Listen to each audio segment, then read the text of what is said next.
Trường hợp tiếp theo thì các bạn hãy cùng mình đi tìm hiểu về Mocha Pro nhá. Thì đây là một trong những cái ví dụ về cái Mocha Pro mình đã áp dụng ở trong cái video này nhá. Đó. Ok. Đó, hết sức là đơn giản thôi. Được rồi. Ok, đầu tiên thì chúng ta cũng phải tạo một cái video như này nhá. Chúng ta ướt nó vào bình thường ở trong AE. Sau đó mình sẽ gõ chữ Mocha Pro ra nhá.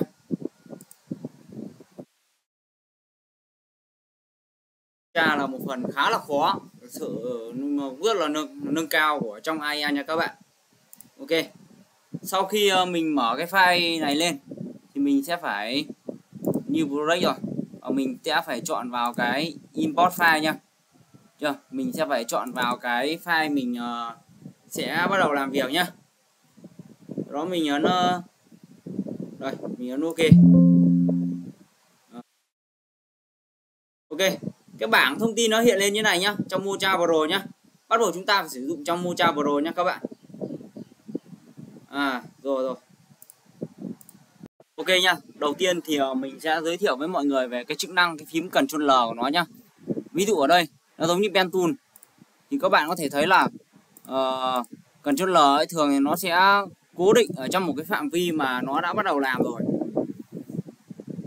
Đây, mình sẽ Ctrl V để kết thúc lại. Được chưa? Khi đấy thì mình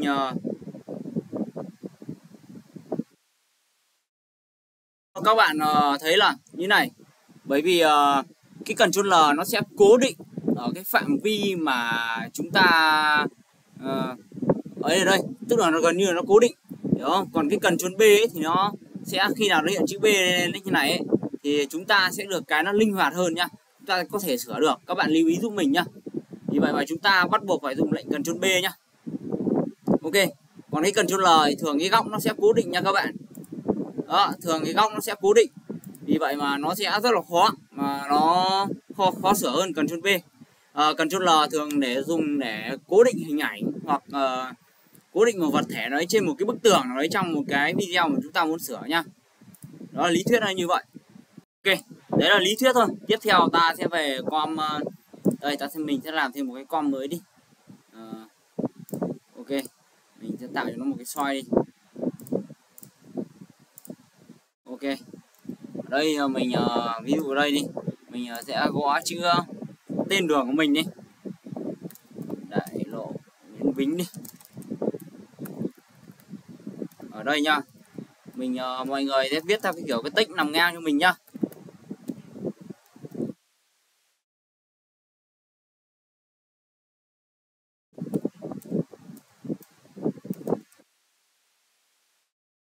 Ok, ngay sau đấy thì đây mọi người sẽ gõ vào đây và chúng ta mình sẽ di chuyển cái tích ra. Chưa? Cái tích mình sẽ di chuyển nó ra giữa một tí, được chưa? Đó, mọi người sẽ để lại nguyên này cho mình nhá. Đó thì sau đó thì chúng ta sang cái com 3, được chưa? Chúng ta sẽ lại về lại com 2, kéo cái com 3 xuống nhá.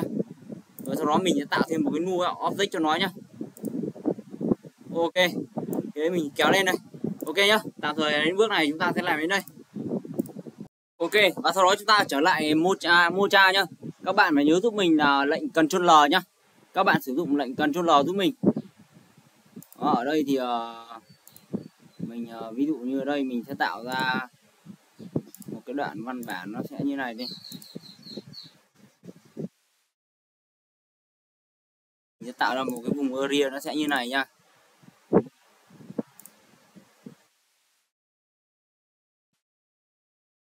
Rồi.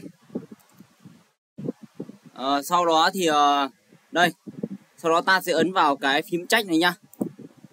Để cho phần mềm nó sẽ tính toán nha các bạn.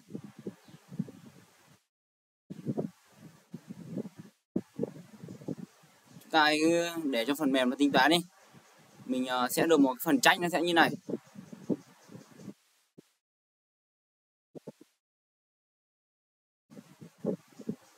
Như đến mục này đi.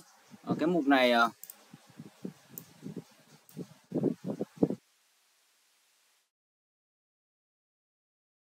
đến đây ta sẽ lại phải trách lại nhá. Sau đó ta sẽ lại ấn cái này tiếp cho nó chạy tiếp nha.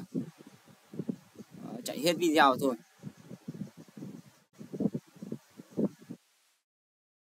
Ok, sau đó thì đầu tiên thì chúng ta cứ, đây video này nó vẫn còn hơi ngắn thì vì vậy mà chúng ta cứ chạy như này đi nha. Ok, sau đó mình vào mục trách này, mình chọn vào mục export trách này, được chưa? Ok, đợi. Ok nha, trong cái effect này chúng ta sẽ chọn vào cái effect data transform data nha, được chưa? Sau đó ta ấn copy và nha. Ok, sau đó thì mình sẽ vào cái nu này đi. Ok, sau đó vào cái mục nu này nha, ta sẽ ấn lệnh ở đây, mình tạm tắt cái combine cho nó đi. Mình sẽ ấn vào cái nu nha, mình sẽ kéo về đầu nha, mình sẽ ấn lệnh Ctrl V, được chưa? Thì ở đây thì các bạn có thể thấy là cái màn hình của mình nó sẽ được như này đấy nha. Đó, cái com ấy, cái com của ta sẽ được thay đổi ở đây đi, được chưa? Mình sẽ về đây, tức là mình sẽ copy được những cái chỉ số mình vừa xuất ở trên Mocha nha, vào cái nu sẽ như này nha. Sau đó mình sẽ cho cái com 3 này đi chạy theo nu 1 nha. Ok, khi đấy thì mình sẽ cho cái com 3 này sẽ chạy theo cái nu 1 nha mọi người. Đó, mọi người cứ tạm thời như vậy đã nhá. Ok, sau khi mà chúng ta cho cái checkmate này nhá, nó chạy theo parent link, chạy theo nu 1 nhá, thì ở trong đây mình sẽ vẽ lấy một cái pen tool nha các bạn. Ok, trong đây mình sẽ vẽ lấy một cái pen tool đi, được chưa? Mình sẽ vẽ lấy một đoạn như này đi.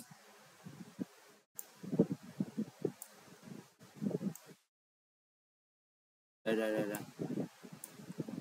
Mở đầu nó sẽ như này, được chưa? Mình sẽ làm một line sẽ như này đi.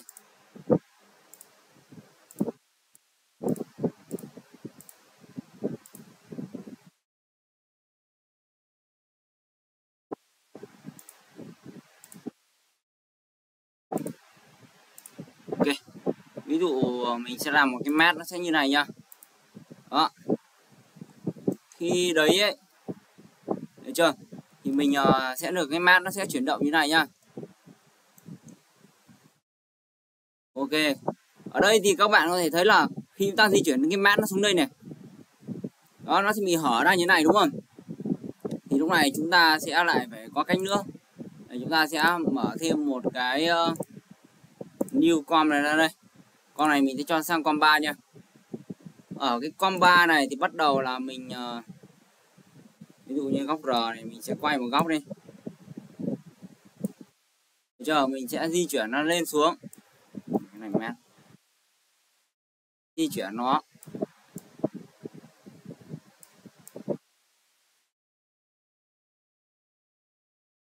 Kiểu đây, mình sẽ phóng to cái chữ này ra nha.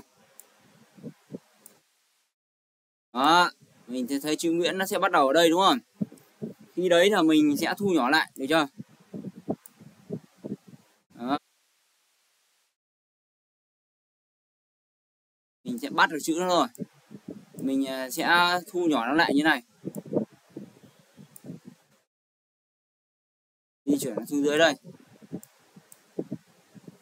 Cái chữ này bắt buộc lại và lại phải cho nó bé xuống nó rồi.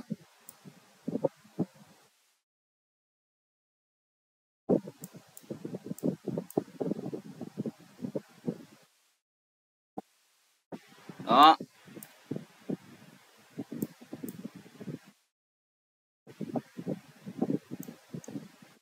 Nguyễn này, ví dụ như chữ Nguyễn này mình sẽ phải cho nó bé xuống một tí nữa.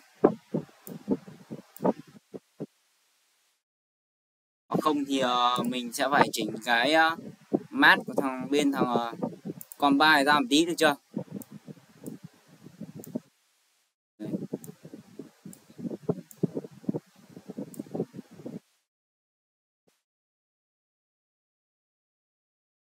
Lúc này lập tức là đây, mình sẽ có được một cái đây. Còn cái tiếp theo nữa thì mình sẽ di chuyển vào cái soi nha. Cái button của soi đi, sẽ phải di chuyển nó xuống.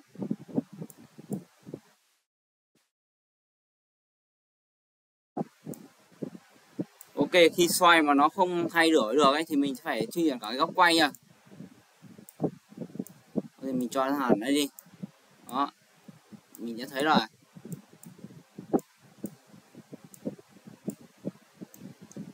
Đây, đợi tí. À rồi, tại vì sao các bạn biết nó sẽ không thể kéo xuống được không? Bởi vì cái góc này do cái lúc đầu mình con nớt pin ấy, mình con nớt nó bị sai nhá. Cái con nớt ở trong ấy, con nớt pin ở trong mình dùng controller nó cố định. Mình dùng controller khi nó bị cố định rồi ấy, thì rất là khó. Vì lúc ấy là mình cái đoạn này mình check trong mocha mình check ẩu nhá. Cái này là mình sẽ phải check lại nhá. Vì vậy mà các bạn khi làm về check mocha thì phải hết sức là cẩn thận để tránh làm lại, và rất là phải tỉ mỉ nhá, thì mới không bị phải làm lại trường hợp này.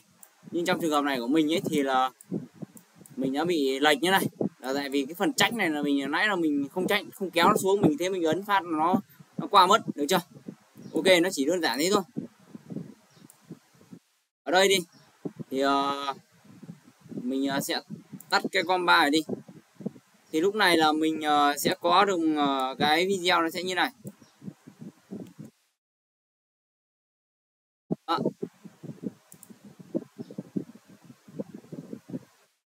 Tức là mình sửa cái chữ đại lộ Nguyễn Bính nó vào đây thì nó sẽ thành như này nhá, nó sẽ giữ được cái cố định cái góc nhìn cho mình nhá. Ok, nó sẽ giữ được cái góc nhìn cố định cho mình. Vì vậy mà trước khi mà chúng ta ấn cái controller trong mocha ấy, thì chúng ta phải ấy nhá, chúng ta phải tìm cái góc mà nó rộng nhất, chúng ta bo thì nó mới hợp lý nhá. Ok, bài học này kết thúc ở đây thôi.